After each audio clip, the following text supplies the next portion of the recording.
Хиникс и динарий. Здесь появляется характерный символ хиникс, обозначающий меру рассыпчатых веществ. Она определяет степень распада. Кто со мной не собирает, тот расточает, как известно. Движение вверх к Богу – это путь собирания в целое, это путь радости и блаженства. Движение вниз от Бога – это путь распада, путь горя и страданий. Совершаемый грех создает в пространстве бытия, в пространстве нашей жизни, область действия сил хаоса.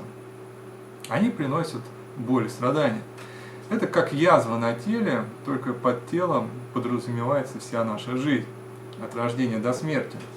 Силы хаоса разрушают как всю нашу жизнь целиком, символ рассыпанная пшеница, так и частично, ежедневно, ежеминутно, символ рассыпанный ячмень.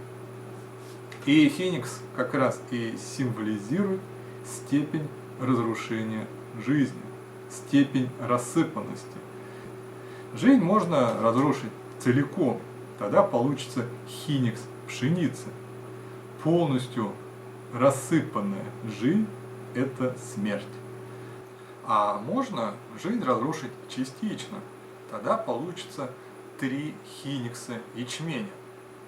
Это символ болезней и страданий, всего, что ведет в конечном итоге к смерти. И, как известно, следующие силы, идущие после вороного коня со всадником с весами, идет конь бледный, имя ему смерть, и ад шествует за ним. Динарий – это мера искупления, мера страданий. Это размер платы за освобождение от хиникса распада. И эта мера равна жизни. Здесь действует та же двойная система смыслов. За целое платим 1 динарий, то есть всю жизнь целиком, всю душу, а за отдельные моменты кривой жизни расплачиваемся уже отдельными страданиями, разбросанными по всему жизненному пути. И вот на данном 3-м уровне и происходит постоянное взвешивание дел человеческих. Так происходит на темной стороне, на стороне греха, ведущей к отцу лжи. На светлой же стороне, на пути к богоподобию, 3-й уровень – это ступень познания Божьей премудрости.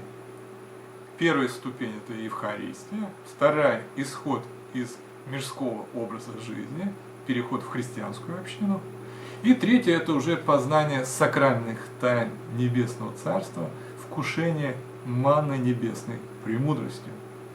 А если человек отвергает путь премудрости, то он неизбежно скатывается на 3-й уровень мрака и впадает в страдания и болезни. А при достижении критической массы проваливается еще дальше на 4-ю ступень, а она уже ведет непосредственно к смерти. На этих духовных закономерностях и держится до сих пор кремлевская власть, суть которой со времени кровавого переворота так и не изменилась.